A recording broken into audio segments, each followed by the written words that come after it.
Assalamualaikum students, hope you all are doing very well. So today is our second English class, and before starting our class let's go through our previous lecture. So हम लोगों ने कल क्या पढ़ा था, निकोबोबियस के बारे में, which who was an extraordinary child. सो जो कुछ भी कर सकता था, एंड रोज़ी वाज हिज फ्रेंड. रोज़ी जो थी वो उसकी एक दोस्त थी जो कि अजीब गरीब ख़यालात की मालिक थी, ठीक है. और अचानक से उसका जो है उसके माइंड में आया कि हम ड्रैगन्स की सरजमीन को तलाश करने चलते हैं, और वो रोज़ी को और वो अपने दोस्त. अब चलते हैं अपने आज के लेक्चर की तरफ. Page 7, first line. What for ask Nicobobius. Nicobobius ने पूछा किस लिए. Supplies for the road, whispered Rosie. रास्ते के लिए सामान. रोज़ी ने सरगोशी की. विस्पर्ड का मतलब होता है सरगोशी करना. क्या करना? सरगोशी करना, ठीक है. Where are we going ask Nicobobius. Nicobobius ने पूछा हम कहाँ जा रहे हैं. We are going to find the land of dragons. Hmm. Whispered Rosie. Rosie ने फिर से सरगोशी की और कहा कि हम ड्रैगन्स की सरजमीन को तलाश करने जा रहे हैं, ढूंढने जा रहे हैं. Don't you remember. क्या तुम्हें याद नहीं? Oh I thought you might have forgotten about that, said Nicobobius. Nicobobius ने कहा मुझे लगा कि तुम इस बारे में भूल चुकी होगी. फॉरगॉटन मीन्स भूल चुकी, ठीक है. नो फियर सेड रोज़ी. डरो मत, रोज़ी ने कहा. It's one of the best idea I have ever had. ये मुझे सूझने वाले बेहतरीन ख्यालों में से सबसे बेहतर ख्याल है. What about the weeding said Nicobobius. Nicobobius ने पूछा कि वीडिंग के बारे में क्या ख्याल है. अब वीडिंग क्या है कि जो जड़ी बूटियाँ निकालने के बारे में उसने निकोबोबियस से कहा था. कम ऑन सेड रोज़ी. रोज़ी ने कहा चलो अब चलते हैं. So they set off through the early morning town.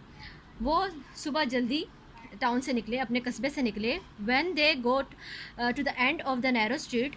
जब वो तंग गली के पास पहुँचे, वेयर दे लिव्ड, जहाँ वो रहते थे. They met a night watchman who said where are you two going at this hour. के जो रात का चौकीदार था उसने उनसे पूछा कि आप दोनों इस वक्त कहाँ जा रहे हो. We are going to look for the land of dragons said Nicobobius. Nicobobius ने कहा कि हम ड्रैगन्स की सरजमीन को तलाश करने जा रहे हैं. You can't do that at this time of the morning. आप सुबह के इस वक्त वहाँ नहीं जा सकते. Said watchman. रात के चौकीदार ने कहा. But before he could grab them. इससे पहले कि वो उन्हें पकड़ता. ग्रैब मतलब पकड़ना. ग्रैब का क्या मतलब होता है? पकड़ना.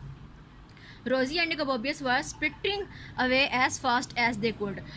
जो निकोबोबियस और रोज़ी इतनी तेज़ी से भागा जितने कि वो भाग सकते थे. स्प्रिटिंग भागना.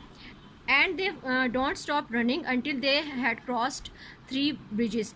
और वो तब तक नहीं रुके जब तक उन्होंने 3 पुल क्रॉस नहीं कर लिए. ब्रिजेस का मतलब होता है पुल, और क्रॉस्ड का मतलब होता है पार करना. And tripped over a dog. और ट्रिप्ड मीन्स ठोकर खा लेना, और ठोकर खा ली एक कुत्ते के साथ.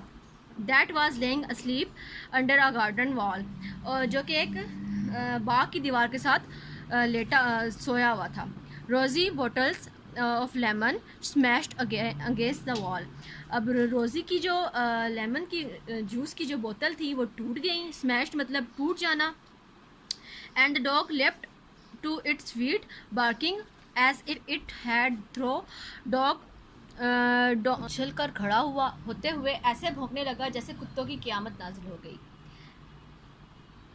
Moment they were sure it was going to bite them. एक लम्हे के लिए इन्हें यकीन था कि वो इसे काट लेगा. बाइट मतलब काट लेना. But then it notice the buns that had rolled into the gutter and it down bark thank you and run off to tell its friends. लेकिन फिर उन्होंने 2 केक ने इसको हड़प लिया और भौंका और शुक्रिया कहा और अपने दोस्तों की तरफ दौड़कर चला गया. We are not going to get far without supplies, said Rosie gloomily. सामान के बगैर हम ज़्यादा दूर नहीं जा सकेंगे. रोज़ी ने उदासी से कहा. gloomily यानी कि उदासी से. I wonder if I could pick a few of those. Nicobobius gazing up at an apple tree on the other side of garden wall. सोचता हूँ कि इनमें से चंद एक तोड़ सकता। निकोबोबियस ने बाग की दीवार की दूसरी तरफ लगे सेब के दरख्तों को निगाह डालकर घूरते हुए कहा।